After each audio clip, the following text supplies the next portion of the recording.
So we continue from where we left off. We left off with giving the truth table, the characteristics table, characteristics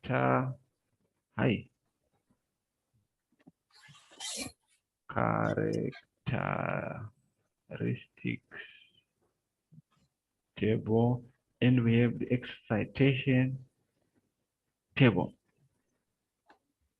If you know these three things, you know everything about sequential circuit. So for the RS latch, for the RS flip-flop, we are going to do the D flip-flop. We're going to do the JK flip-flop. The master slave JKD flip-flop, master slave flip-flops. For everything we are going to be doing, these are the memory elements of sequential circuits. Memory elements. These are what stores the information. What you need to know on how to operate them, how to manipulate them to get the results that you want, you need to know the truth table, the characteristics table, the excitation table. Send kutadza kudzoka back lecture, so I'm sharing screen na memo tiutapinda is healthy mashiriri. Okay, no problems. Right.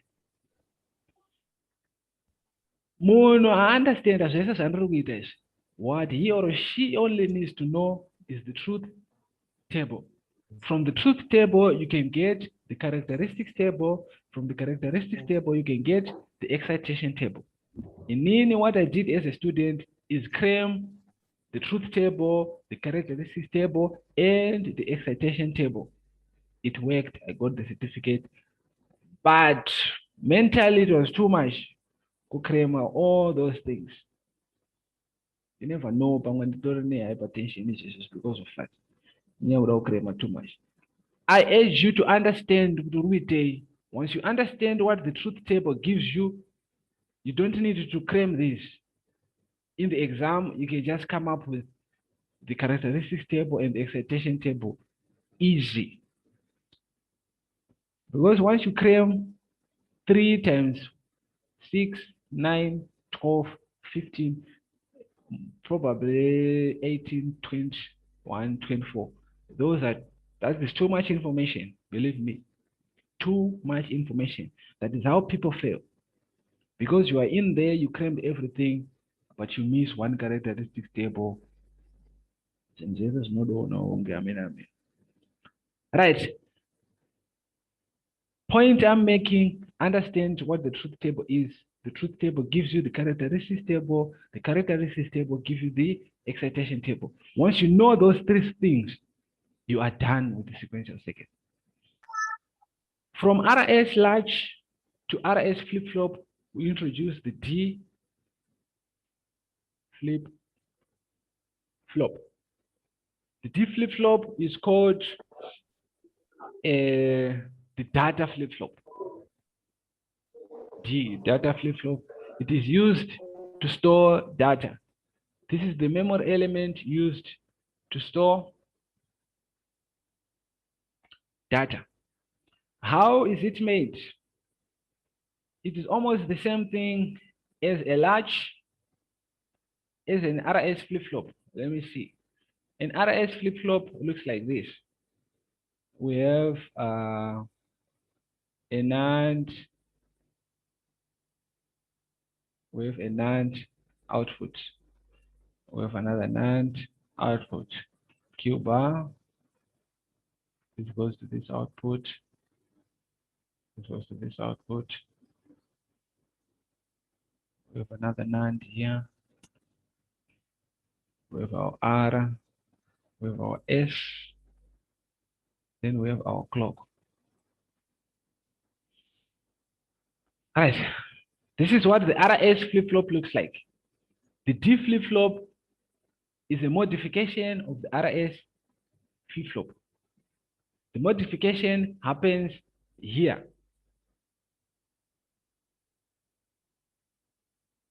We remove this input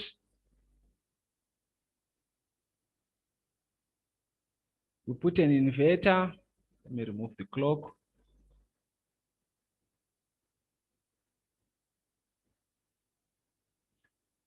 And this is the input right here.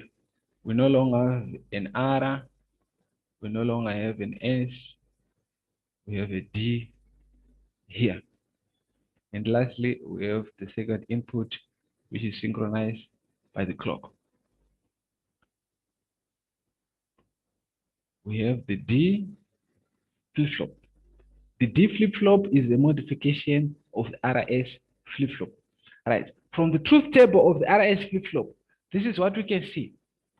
TTRS flip-flop. Why do we have that modification? Watch. RS flip-flop truth table. S R Q plus 0 1 0 1 0 0 1 1. The paper values are Q plus.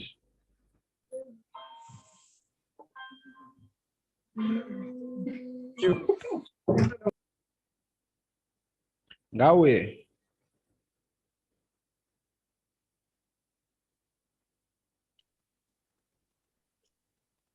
Q01 illegal. Q01 illegal. We can see that from the truth table of the RS flip-flop. If I want to keep or store a 0, I have a 0 1. If I want to store a 1, I have a 1 0. There is a relationship between these two, 0 1 and 1 0.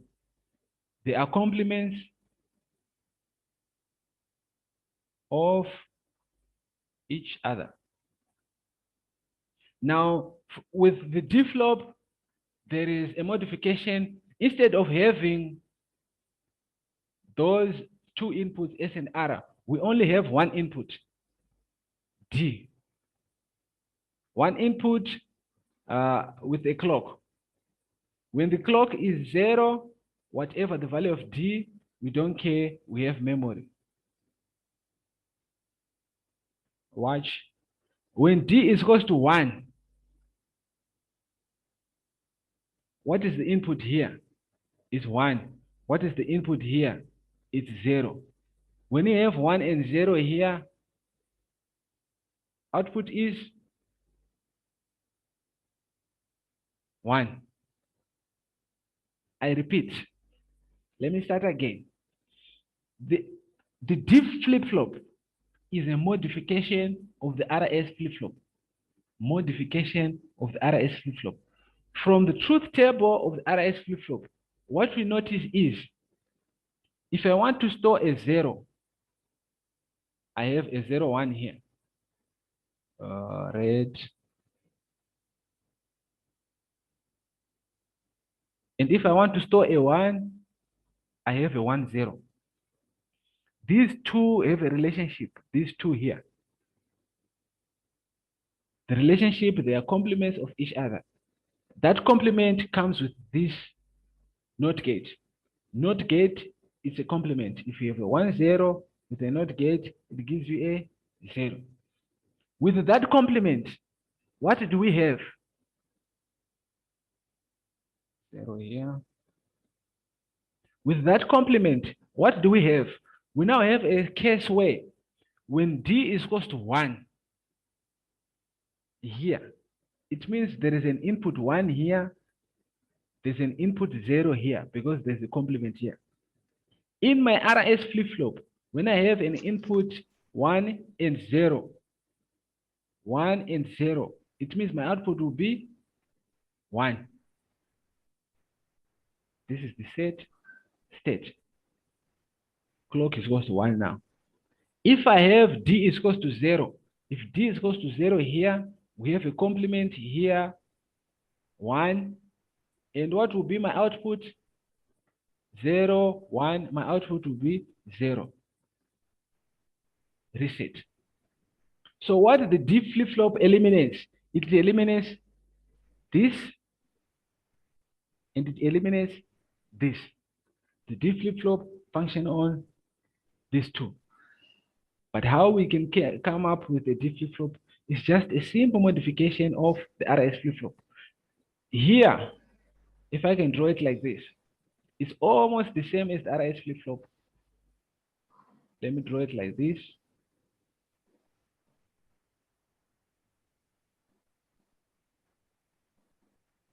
All right. Let me extend this. The clock remains this D out. Let me extend this and call it an S. Let me extend this and call it an R. What the RS flip-flop has is this. So if my S is equals to 1 and my R is equals to 0, I get set state.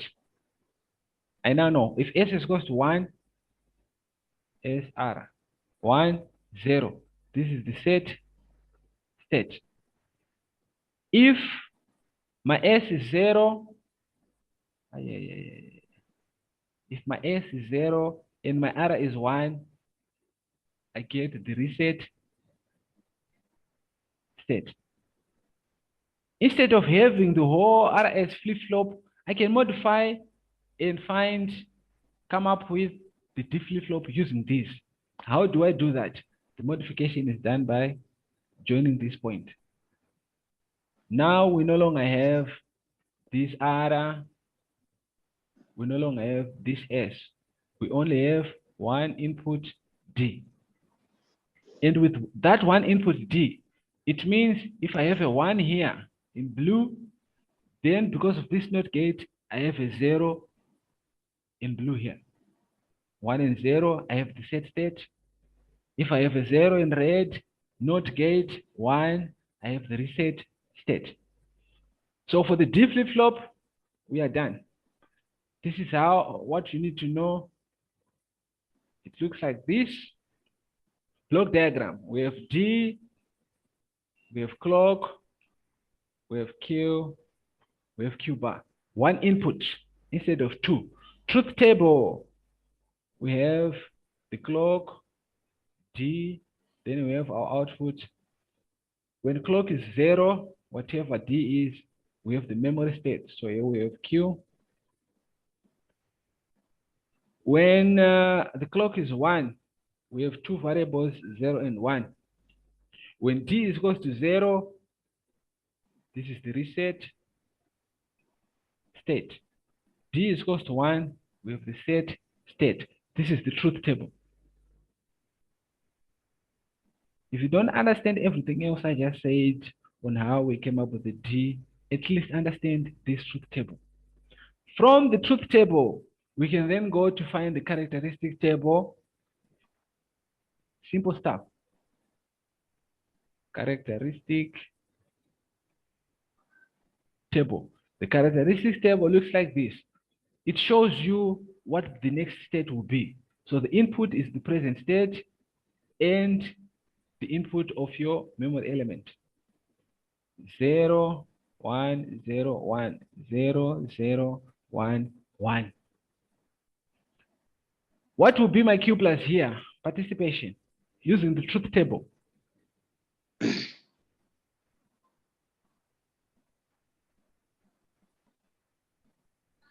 And I don't. Truth table ish. What will be my next state? I think first is memory. 0. It's not It's memory. not memory. 0. 0. I really don't like, or no, not I think. Give me an answer. The answer is 0. Why? It's a reset. 0 Y reset. Thank you very much. When D is equals to 0, we have the reset state. Right. Next. It's a 1 set. 1. Next. 0. Next. It's a 0. 1. 1.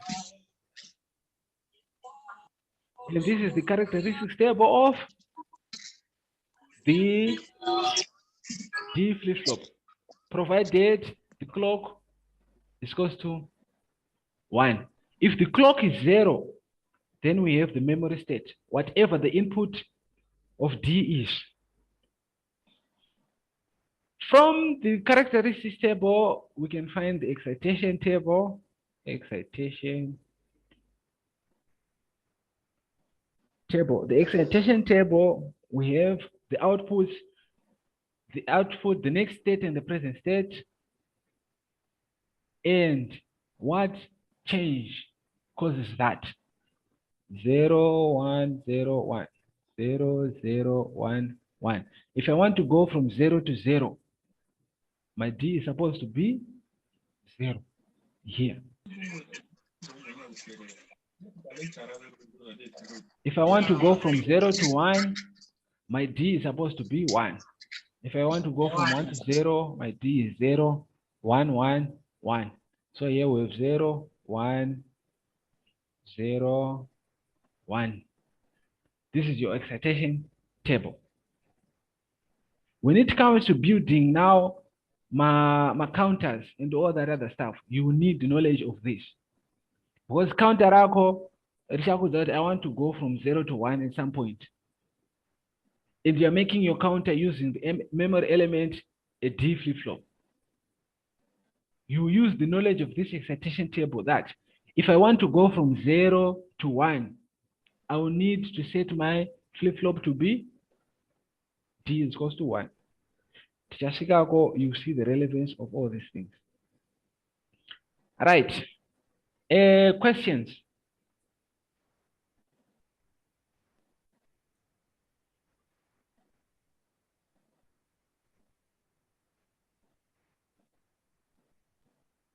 Questions? Nope.